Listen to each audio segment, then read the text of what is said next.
आज के इस वीडियो में हम लोग फायर हिम का समरी डिस्कस करेंगे।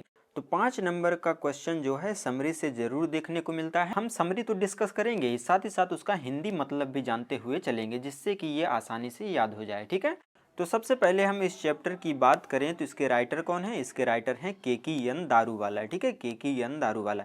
इससे रिलेटेड एक या दो क्वेश्चन अक्सर एग्जाम में देखने को मिलता है कि के.की.एन. दारूवाला कौन से रिलीजन से बिलोंग करते थे। तो आपको याद रखना कि के.की.एन. दारूवाला जो थे वो पारसी धर्म से बिलोंग करते थे, या कि फिर आपको ऑप्शन में एक और वर्ड मिल सकता है जोरोस्ट्रियन। ये जोरोस्ट्रियन धर्म से बिलोंग करते थे। ठीक है, जोरोस्ट्रियन मिल जाए या पारसी मिल जाए तो आपको यही टिक करना है। ठीक है, तो चलिए अब हम समरी की ओर बढ़ते हैं। तो समरी जानने से पहले इस चैप्टर का हम थीम जान लेते हैं कि इस चैप्टर में किस चीज़ का जिक्र किया गया है। तो फायर हिम चैप्टर में होता ये है कि के.की.एन. दारूवाला जो हैं वो अपने पिताजी के साथ एक बार बर्निंग घाट से गुजर रहे होते हैं। बर्निंग घाट मतलब होता है जलता हुआ घाट, यानी कि शमशान घाट से वो गुजर रहे होते हैं। तो वहाँ पर वो देखते हैं कि आग जो है पूरे डेड बॉडी को अपने अंदर समा लिया है, यानी कि पूरी डेड बॉडी को जला दिया है। लेकिन कभी कभी आग जो है वो पूरी डेड बॉडीज को नहीं जला पाता है, पूरा मृत शरीर को नहीं जला पाता है, और उनके धर्म में आग को जो है पवित्र माना गया है। तो इस वजह से वो प्रण लेते हैं कि आग जो है इस प्रकार का जो पाप करती है उससे आग को बचाएंगे। ठीक है, तो चलिए समरी की ओर बढ़ते हैं।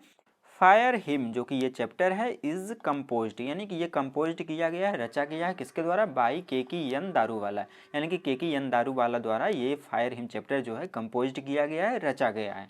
द पोएट डिस्क्राइब्स, यानी कि पोएट जो हैं वो वर्णन करते हैं, डिस्क्राइब करते हैं किस चीज़ का? The scene of a burning ghat, यानी कि जलते हुए घाट का जो सीन है, दृश्य है, उसको वो डिस्क्राइब करते हैं, यानी कि वर्णन करते हैं कि घाट में किस तरह के सीन्स उनको दिखे। ठीक है, वो बर्निंग घाट में क्या होता है? वेयर। वेयर मतलब यहाँ पर कहाँ ना होकर जहाँ होगा। क्यों? क्योंकि ये रिलेटिव प्रोनाउन की तरह ट्रीट कर रहा है सेंटेंस में।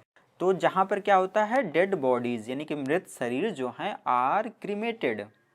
तो जहाँ पर डेड बॉडीज को जो है क्रीमेटेड किया जाता है, यानी कि दाह संस्कार किया जाता है, उनका अंतिम संस्कार किया जाता है। कहाँ पर? बर्निंग घाट पर। उस घाट का वो जिक्र करते हैं, उसको वो डिस्क्राइब करते हैं। ठीक है, द फायर सराउंड्स द घाट, यानी कि आग जो है वो घाट के जो चारों ओर की आग है, कंज्यूमिंग द बॉडीज, वो उसने बॉडीज को क्या कर लिया? कंज्यूम कर लिया है, यानी कि पूरा का पूरा बॉडी को अपने अंदर समा लिया है। तो शमशान घाट में चिता पर जब डेड बॉडीज को रखा जाता है तो वो पूरी डेड बॉडी को क्या कर लेती है? अपने अंदर समा लेती है, यानी कि उसको पूरी तरह से वो राख में कन्वर्ट कर देती है। ठीक है, बट लेकिन some are only partially burned, लेकिन कुछ जो है पार्शियली, यानी कि पूरी तरह से नहीं जले हैं। तो डेड बॉडीज में अक्सर देखने को मिलता है कि कुछ डेड बॉडीज जो हैं वो पूरी तरह से जल जाती हैं, लेकिन कुछ जो है पूरी तरह से नहीं जल पाती हैं।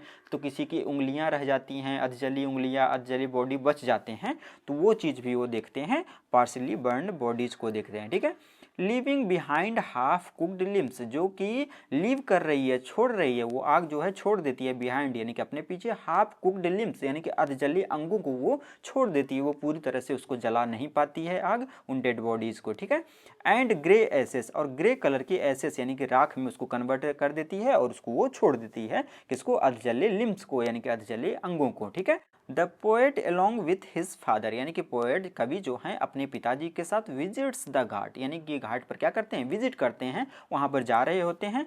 And witness the disturbing site of the half burnt remains, यानी कि हाफ बर्न्ट जो बच जाता है, अधजले अंग जो बच जाता है, उसका ये जो साइट है, उसका वह जो दृश्य है जो कि डिस्टर्ब करने वाला है, विचलित करने वाला है, उसके वे साक्षी बनते हैं, यानी कि उसको वो देखते हैं आंखों से। ठीक है, तो कहाँ पर देखते हैं? तो घाट पर देखते हैं, जब वो अपने पिताजी के साथ क्या कर रहे होते हैं? विजिट कर रहे होते हैं बर्निंग घाट पर। ठीक है, आगे है द पोएट रिफ्लेक्ट्स, यानी कि कवि जो है रिफ्लेक्ट करते हैं, यानी कि विचार करते हैं किस चीज़ पर? On the immoral nature of the fire, यानी कि आग का जो यह इमोरल नेचर है, यानी कि अनैतिक स्वभाव है, ये जो काम करती है आग, बॉडीज़ को जलाती है, कुछ को छोड़ देती है, ये इमोरल नेचर जो है आग का, उसके उस पर वो क्या करते हैं? पोएट रिफ्लेक्ट्स करते हैं, यानी कि विचार करते हैं। ठीक है, the poet who is a Zoroastrian, यानी कि पोएट जो कि जोरोस्ट्रियन धर्म से बिलोंग करते थे, जैसा कि मैंने स्टार्टिंग में ही बताया था कि के.की.एन. दारूवाला जो है वो जोरोस्ट्रियन धर्म यानी कि पारसी धर्म से बिलोंग करते थे।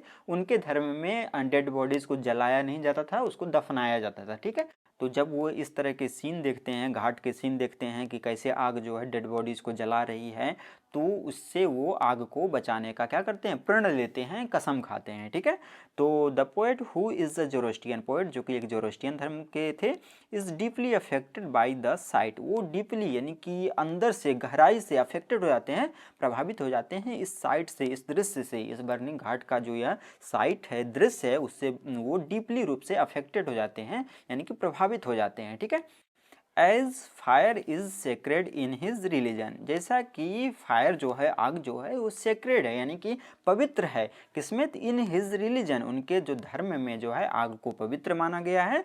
And fire plays a significant role in his cosmic battle, और आग जो है इस कॉस्मिक बैटल में, ब्रह्मांड का जो ये युद्ध है उसमें एक इम्पोर्टेंट रोल निभाता है उनके रिलीजन में, उनके धर्म में। ठीक है, एज अ चाइल्ड यानी कि बच्चे के रूप में, the poet doesn't fully understand the fire's sin, यानी कि वो बच्चे थे और पोएट जो है, कवि जो है, वो डजंट फुली अंडरस्टैंड, वो समझ नहीं पाते हैं द फायर्स सिन, यानी कि आग का जो यह सिन है, यानी कि यह जो पाप है, आग जो डेड बॉडीज को जला देती है और कुछ को जलाती है, कुछ को छोड़ देती है, यानी कि आग जो है ये सिन वाला काम कर रही है, पाप कर रही है, उसको वो अंडरस्टैंड नहीं कर पाते हैं, उसको वो पूरी तरह से समझ नहीं पाते हैं। कौन, द पोएट यानी कि कवि। ठीक है, बट ही वोव्स, लेकिन वो कसम खाते हैं, to protect the fire from forgetting its duty to burn the dead, लेकिन वो जो हैं वोव्स करते हैं, कसम खाते हैं, प्रोटेक्ट करने की, रक्षा करने की, आग को किससे, तो from forgetting the it's duty, यानी कि आग जो अपना कर्तव्य करती है, अपना जो जलाने का काम करती है, और उसको जो फॉरगेट कर देती है, भूल जाती है, अजले अंगों को छोड़ देती है डेड बॉडीज़ के, उससे वो उसको प्रोटेक्ट करने का, यानी कि आग को बचाने का वो कसम खाता है। ठीक है, कौन कसम खाता है, तो केकीएन दारू वाला खाता है। यदि आप लोगों ने इतना लिख दिया, लास्ट में फुल स्टॉप होना चाहिए था, यदि आप लोगों ने इतना लिख दिया तो आपका 5 नंबर कोई भी नहीं काट नहीं सकता है। ठीक है, यदि वीडियो थोड़ा सा भी हेल्पफुल लगा हो तो चैनल को सब्सक्राइब कर दीजिएगा, वीडियो को लाइक कर दीजिएगा और अपने फ्रेंड सर्कल में इस वीडियो को शेयर कर दीजिएगा। ठीक है।